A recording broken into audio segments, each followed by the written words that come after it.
This is a poem I wrote, and it's not done. I typically don't read poems that I'm not totally done with, but I'm going to read this poem to you. I think it's worth a read. I want to hear it out loud, so I decided to record it. It's called I Tell My Daughter the News of Her Grandfather's Cat, Simon, is Dead.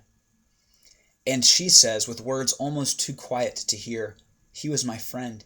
Even though he scratched me, he was my friend. And she buries her head into my body, and her weeping is loud, unfiltered, and even violent. Her tears as soft as soap bubbles. My hands are two bath cloths that have been clenched and fractured by death before. And this cat, this old cat who is crotchety and despised children, hurt my daughter, but she cries for him, this sad death. Simon is my old piano teacher, Mrs. Weichel, who I never listened to and was so gentle with my fingers against those strange keys that tangled my fingers. Simon is my Uncle John, who had a vine that broke through the brick wall of his house. He wrote to famous science fiction authors who took the time to write him back. And though he was not famous to me, at his funeral the whole town gathered, Amazing Grace on bagpipes like that vine breaking into my heart.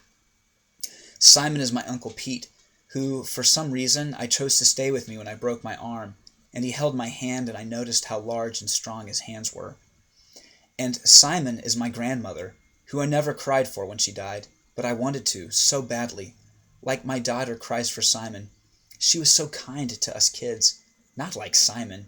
And my mom still dreams about her on a farm, where chickadees fly low through hayfields like oceans, but much smaller, and there are things to perch on. Simon will be my mother, who will die someday when I least expect it. Simon is my father, who is still alive, but who died, and is dead so long ago. And Simon is, if you don't think me crude, a kind of Jesus, who really died and was really buried and was really real, like this table I write on.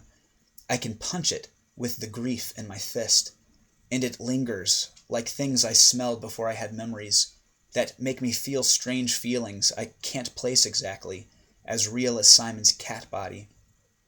And death is this thing that was a ghost, but is now a cat body that my daughter can touch. Or rather, death was a ghost that she could not touch, and is now a cat body that can scratch her deep. And I tell her with hope that this is not the way things are supposed to be. And her little sister asks where Simon will go, and I want to tell her to heaven, but I can't. Again, that was a poem written by me called I Tell My Daughter the News of Her Grandfather's Cat, Simon, is Dead.